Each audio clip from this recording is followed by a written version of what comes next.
Calm him down. You're acting like an ape. A wild ape. So here he is, look at him, he's a fucking freak. Vegan YouTuber Ask Yourself blocked me twice. First, he blocked me for asking him to clarify one of his views. This is the comment that he blocked me over. The video it was left on has since been privated. I think the video was mainly about his moral subjectivism, but there was a part in which he described his epistemology. He said something like axioms are created by mere convention. So he's made it arbitrary as to whether something counts as an axiom. He gave some comparison using the fact that we can arbitrarily come up with different signifiers for blue light. For instance, we could call blue light glomtom instead.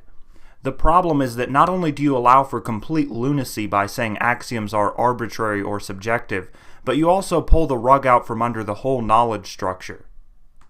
So here's what I wrote.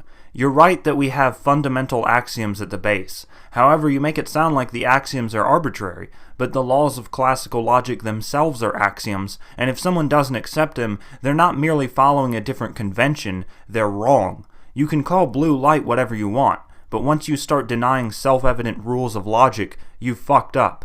You need to clarify your view because it looks like you're saying everything is subjective. To which he replied, if someone rejects logic, they're wrong with respect to logic. There isn't a deeper reason why they need to accept logic.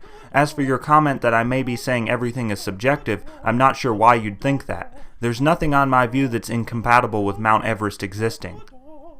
And then I replied with, so what I was saying is that logic isn't analogous to how we can call blue light whatever we want. It's got to be an exception to your rule that axioms are just established by convention, and obviously if logic is subjective, everything is subjective since everything depends on logic.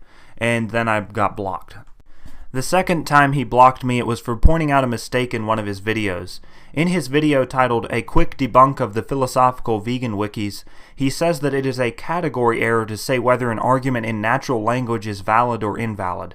The argument he's talking about is this microscopic text behind him. The guy who wrote this wiki claimed that the argument is invalid, and Ask Yourself proceeds to spam the words category error like a robot throughout the video. This is a category error. You're criticizing a natural language argument as if it were a formal argument. This is not a formal argument. I've never stated that it's a formal argument, and I didn't know any formal logic at the time of writing this argument. So I'm just going to dismiss any criticisms that treat this as if it's a formal argument as category errors. It's a category error, category error, category error, category error, category error, category error, category error, category error, category error, category error, category error. Wrong!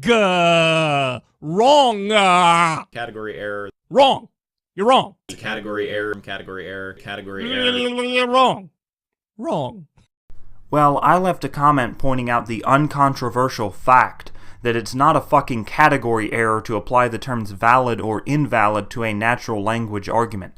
I'm not sure he even defined natural language for his audience because he's really just trying to sound smart. Natural languages are just regular languages like English or Spanish, as opposed to formal or artificial languages like propositional logic. His name the trait deduction tree, which he says is a valid argument, is also written in natural language. So both arguments are in natural language. They're both in English and not in logic symbols. But obviously that doesn't mean you can't say whether or not they're valid.